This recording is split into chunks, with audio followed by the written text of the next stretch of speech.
আমাদের জাতীয় ঐক্য হতে হবে। যারা ভারতীয় আগ্রাসনের বিরুদ্ধে, তাদেরকে নিয়ে জাতীয় ঐক্য হতে হবে। কোন ক্ষমতার ঐক্যের জন্য আমরা রাজপথে ঘুরি না। আমরা চাই ভারতের রক্তচক্ষুর বিরুদ্ধে যারা চোখে চোখ রেখে কথা বলতে পারবে, যারা আমার বাংলাদেশের স্বার্থকে হাসিল করতে পারবে, জাতীয় স্বার্থকে রক্ষা করতে পারবে, তারাই ওই চেয়ারে বসবে। কাউকে আমরা চেয়ারে থাকতে দেব না ইনশাআল্লাহ। আমাদের বাংলাদেশের হৃৎপিণ্ড সচিবালয়ে অগ্নিসংযোগ করা হয়েছে। আমাদের স্বরাষ্ট্র উপদেষ্টা বক্তব্য দিয়েছেন, তিনি বলেছেন যে কমিটি করা হবে, কমিটি বলবে।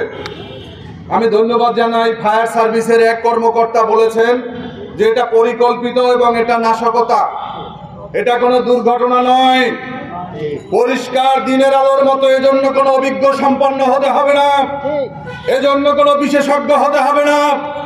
এই সচিবালয়ে অগ্নিসংযোগ করা হয়েছে ভারতের ইশারায়, আওয়ামী প্রোপাগান্ডা হিসাবে এটা করা হয়েছে।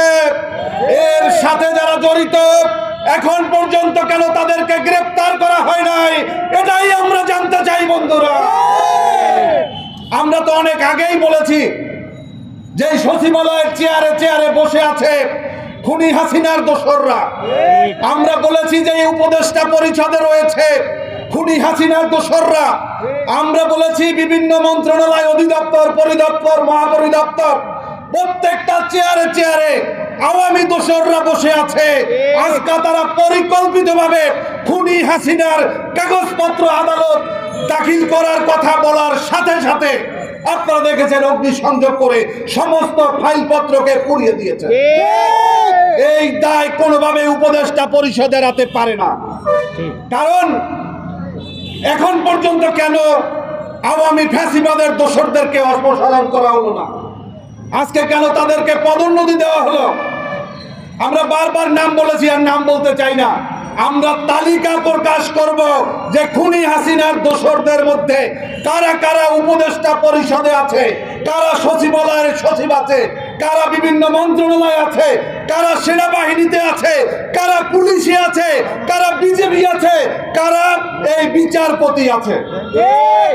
আপনারা দেখেছেন বিচারপতিদের মধ্যে বলেছিল যে আমরা শপথবদ্ধ রাজনীতিবিদ, আমাদের করণীয় হচ্ছে খুনি হাসিনার সমস্ত কার্যক্রমকে বাস্তবায়ন করা। এটা আমি বলে দিলাম। কারণ তারা যদি শপথবদ্ধ রাজনীতিক হয়, একজন বিচারপতি, সেই 23 জন বিচারপতির একজনকে এখন তাদেরকে অপসারণ নয়, ছুটিতে পাঠানো হয়েছে। আরে ভাই, ছুটিতে পাঠিয়ে হচ্ছেন, আবার তারা কবে আসবে? তাদেরকে সরাসরি অপসারণ করতে হবে। সংগ্রামী বন্ধুরা আমার, ভারতের দাদাগিরির বিরুদ্ধে আমাদের লড়াই।